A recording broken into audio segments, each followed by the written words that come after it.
విద్యుత్ commission chairman గా justice లోకూర్ను నియమిస్తూ తెలంగాణ ప్రభుత్వం ఉత్తర్వులు జారీ చేసింది.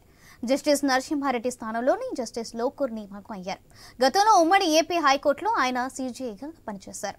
ఆ తర్వాత సుప్రీంకోర్టు న్యాయమూర్తిగాను పనిచేశారు. రైట్, ఇదే అంశానికి సంబంధించి మరింత సమాచారం మా ఇన్పుట్ ఎడిటర్ శ్రీకాంత్ అందిస్తారు. Srikanth. Good afternoon. Justice Narasimha Reddy స్థానంలో విద్యుత్ కమిషన్ చైర్మన్ గా మదన్ భీమరావు లోకూర్ ని రాష్ట్ర ప్రభుత్వం నియమించడం జరిగింది. సో ఆయన నరసింహారెడ్డి స్థానంలో లోకూర్ ని ఎంచుకోవడం జరిగింది. సో దీంట్లో భాగంగా ఉమ్మడి ఆంధ్రప్రదేశ్ లో కూడా ఆయన చీఫ్ జస్టిస్ గా పనిచేశారు. 1999 నుండి ఆయన బెంచ్ లో చేరారు.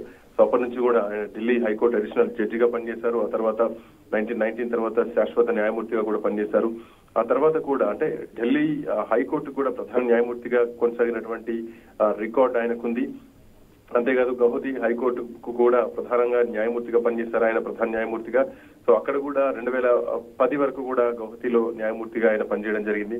ఆ తర్వాత నవంబర్ 15, 2011 నుండి 2012 వరకు కూడా ఉమ్మడి ఆంధ్రప్రదేశంగా అంటే విద్యుత్ కమిషన్ చైర్మన్ నరసింహారెడ్డి స్థానంలో ఈయన పెట్టడం జరిగింది ప్రస్తుతానికి.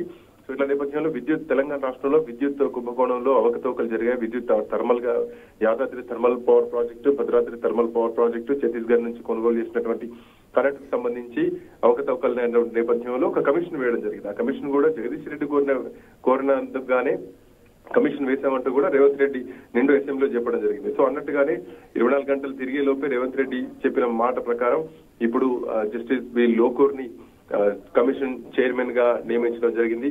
సో ఇది నెక్స్ట్ అంటే ఇక కమిషన్ ముందుకు కేసీఆర్ హాజరు కావాల్సినటువంటి అవసరం ఉంటుంది. సౌజన్య. Right, thank you Srikanth.